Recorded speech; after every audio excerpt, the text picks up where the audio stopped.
Are they going to show up on the screen here? I'm going to just hear voices. You're just going to hear voices. You may see their names and outlets, but it's the cameras are off for everyone except me and you. And then if there's certain panelists that are allowed to jump in and turn the camera on, like Deion Sanders and such, but most people will not be. Cool. All right, it's 11, so I think we can go ahead and get started. Just a reminder to all media on the call, if you could please list your outlet next to your name. That would be helpful for when we go and talk on you. And first, we're going to start up with Darren Urban from Cardinals.com.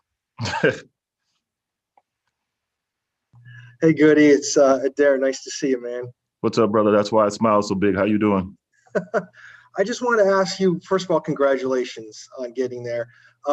With everything that you guys went through in Arizona as a group, as a staff, and so many of you are there that were here, I'm just wondering how much of that might have helped in terms of what you guys have accomplished this year. I just think it's a situation when we all walked in the door and we got the call from BA. As soon as we showed up in the building, everybody knew what to do. He didn't have to set the expectation. The expectation had been set years ago. So it was a nice, relaxed atmosphere for us just to simply do our job. He doesn't micromanage anything we do, so he lets us go. We know what he wants us to get done, and we've been able to get that done for the last 2 years here. All right, next we'll go to Michael Phillips from the Richmond Times. How's this working? Can you hear me? Yes. All right, this is new for me too.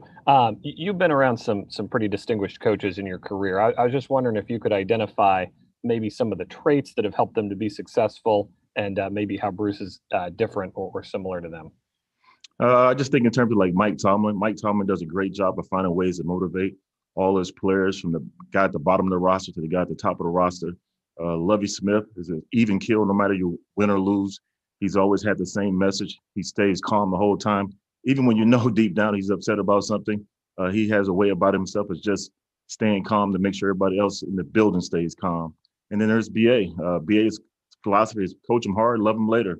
And he sticks true to that. So I try to follow his lead that way. Sometimes I'm hard on the offensive line and sometimes I'm nice. But at the end of the day, I'm just trying to get the best out of my guys, and BA does that with our team. Awesome. I appreciate it. Yes. For any other media on the call, if you'd like to ask a question, please raise your hand.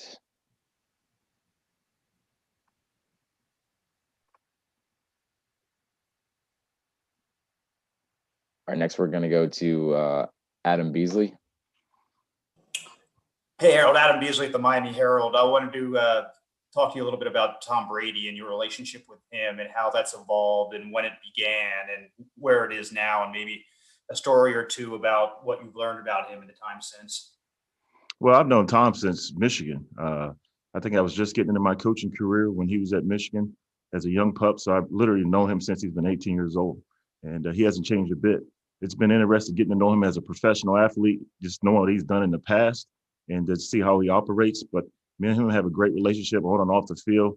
You know, when he first got here, we FaceTimed each other one night and we probably talked 30 minutes. At first, it was pleasantries, and then we got into football. We talked about protection, run game philosophy, all the things, how I saw things and how he saw things. And we've done a great job of meshing what he likes on my end of the stick and, me giving him some of my stuff that he likes as well. And we just meshed together pretty good. But, as far as a leader, that's what he's brought to this team. He's done a fabulous job, and he gets a lot out of my offensive line that, to the point, I don't have to yell at all. He does all the yelling. All right, next we'll go over to Carmen Vitale from Bucs.com. What's up, Carmen? Hi, Getty. I was a little curious because we've seen your interior has been so solid this year. And I think it attributes so well to how the run game has kind of come into its own. You guys shoot the middle a lot. So what do you attribute then the success of your interior guys? I know Cap going down was a lot, but Stinney has come in to his own so much and he's done so well. But why do you think those guys have had such good success this year, especially those interior spots? Well, I just think for the most part, they've been playing together. Cap's been here. This is his third year. Ryan's been here. Ali's been here, and he's played at a high level this year. I just think the part of it, them just playing together, understanding how to communicate with one another and seeing the same things as far as watching tape together and things of that nature. So I think that has a lot to do with it. And I hope a little bit I have something to do with it too as a coach, just kind of putting some of my philosophies on them and hoping they can, see them through. But they've done a fabulous job and hopefully continue to play that way. And with Stinney, he's a guy we got from Tennessee. At some point last year, he's done a fabulous job as far as working, learning what we want here, how we do things here. And, hopefully he plays well this weekend. Thank you. Another reminder for the media that just joined the call, please raise your hand if you would like to ask a question. Go back to Adam Beasley. Yeah, since I've got you, a shot in the dark. I mean, this could be way off base, but the Dolphins need an offensive coordinator. Have they reached out to you at all? Have you had any discussions with them? And if so, do you think it might lead to something? No, have not. You.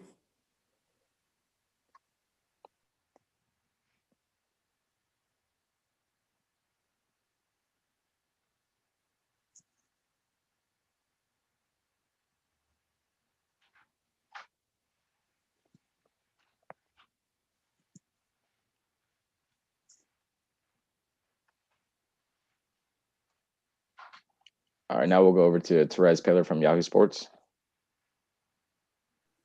Hey, Coach Goodwin, how you doing today, man? Good. How we doing? Fantastic, man. Hey, listen, I'm writing something about Tom Brady and Byron Leftwich, and I know you're involved in these meetings, and you got a pretty good understanding of how things roll. I just wonder, as a longtime coach in this league, what do you see their relationship being like? Like, how do you see these two working together week in and week out to get better for this team? And I actually have a quick follow-up for you after this. Yes.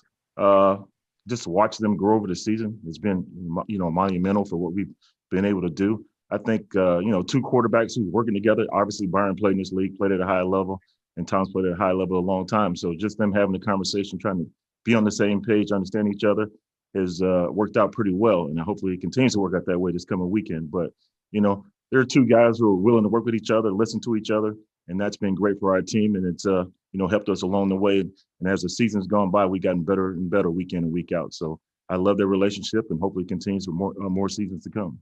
Hey, kind of speaking a little bit more to that, Coach, it really seems like the last month and a half of the season after your bye week, you guys really settled into who you are. Yeah. Run the football on certain times. Tom is lethal on play action, and it all kind of works in concert. Just A, am I right? And B, how long did it take for you guys to really kind of settle into that identity as far as what Tom does best with some of these deep shots and the play action and the controlled pass game?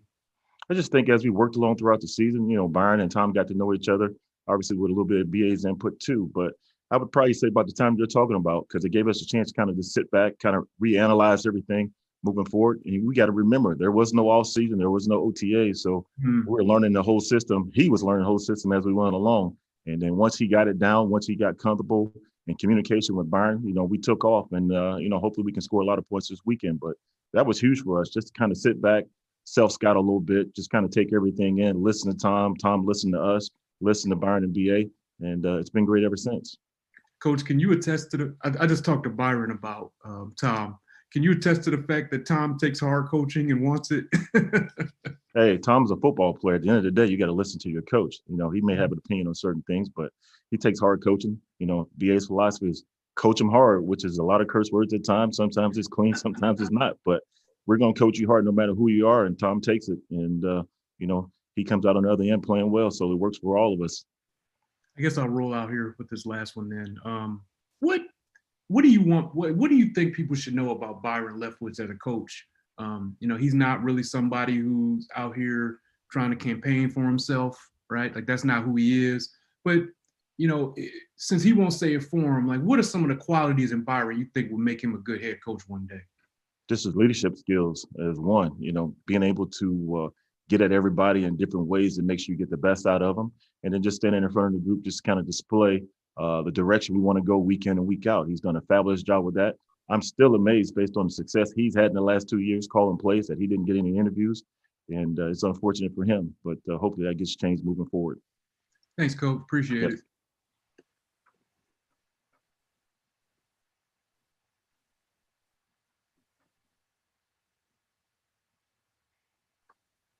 Again, a reminder for any media that just joined the call, if you please raise your hand if you'd like to ask a question.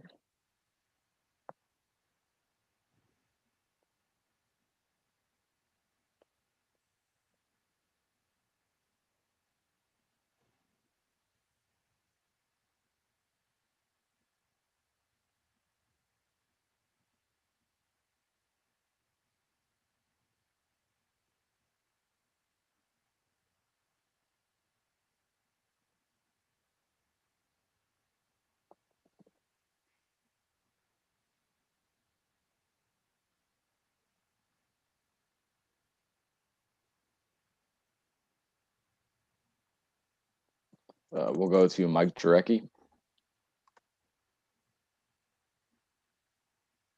Hey, Goody, how you doing?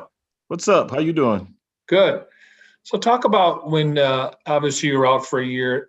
Did you go down to U of A? Was it a volunteer or was it a paid position? What was it like for you? And now you're in the Super Bowl.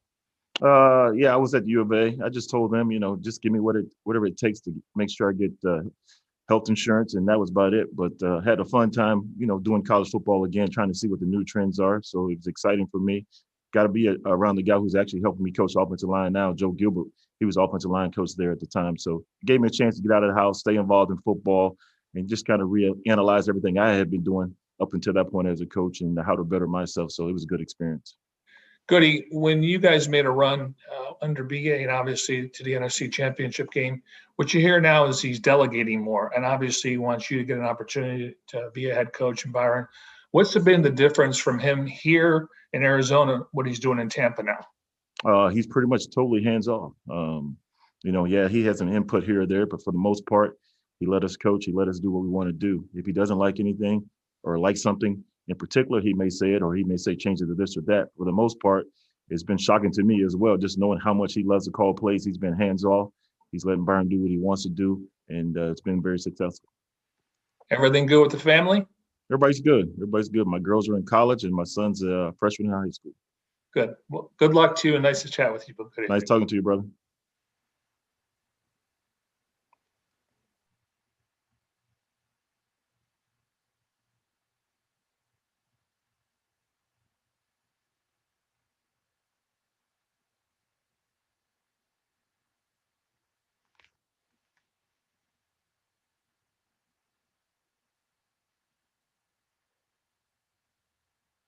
All right, we'll go over to Jess Stainbrook.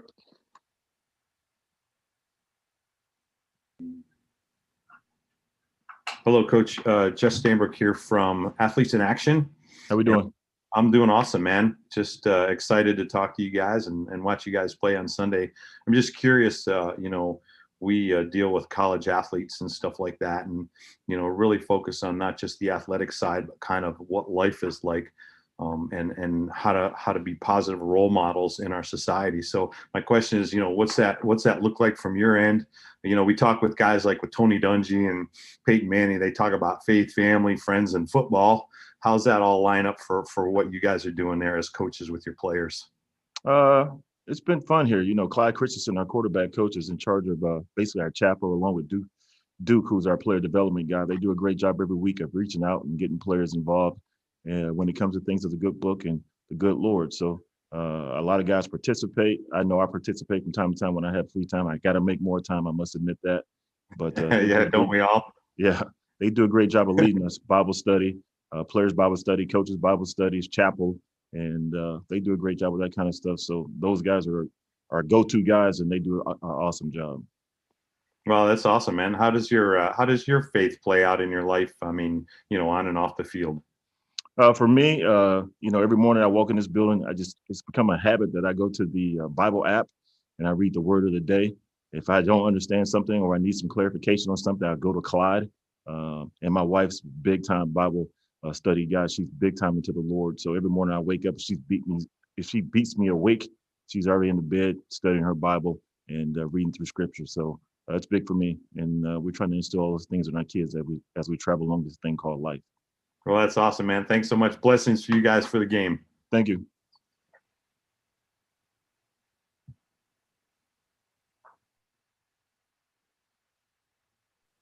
Or we got about 1 minute left. So any other media that has a question, please raise your hand.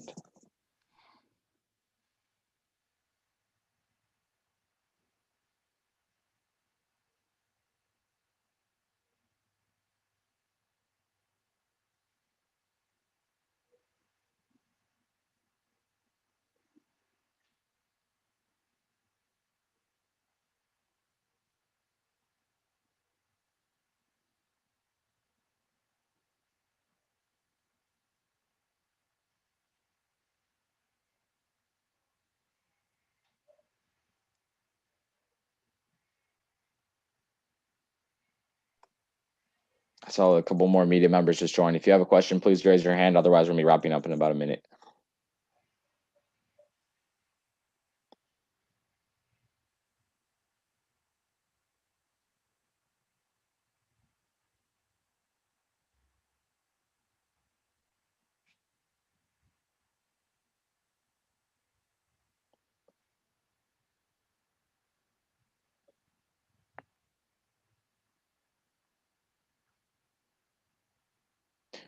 We'll go over to Taylor Jenkins. Hey, Coach. Coach Arians has made it real clear that he likes to give people opportunities and then push them out, whether that's to coordinator positions, head coaching positions. We've seen it with Bowles. We hope to see it with you and Leftwich. But what are some guys that position coaches that you see could be good fills for those roles? Because he likes to say, bring them up and turn them into coordinators when other coaches leave. Who have you seen from the positional coaches on this team that you can see soon stepping into coordinator positions and potentially one day stepping into head coaching positions? I would say right off the top of my head would be Kevin Garber, our wide receiver coach. He does a great job of helping us all, game plan. He has a lot of input, a lot of thought process comes into what he's doing as far as offensive schemes. So I like him. He's a guy that has a high ceiling, that's taking a step each and every day to get better. He loves football, so I would say it would be Kevin Garber. Thank you, Coach. All right, now we'll go over to Leo Haggerty. Coach, for the first time in NFL history, there's going to be 20 games played by a team. Tristan Wirtz has lined up every snap. For a veteran, that's phenomenal. For a rookie, that's off the charts. How important is it for that to happen for him and for your offensive line to be relatively healthy the entire season? It's been awesome. Kudos to Jason Light and the ownership for, moving up to draft him. He's been a blessing. He's done a great job. He's a great student of the game. He's Iowa fed, corn fed through and through. So he's done a great job of staying healthy too. But he's been a good player. He's done great in protection, done great in the run game, and hopefully he can continue to do that this coming weekend. Thank you, Coach.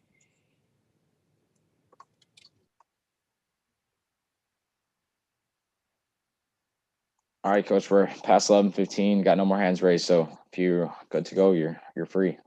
All right, brother. Appreciate it, Goody. I didn't realize that was a green screen until I just saw the green screen. Oh, yeah. I'll see you later. See ya. Appreciate it.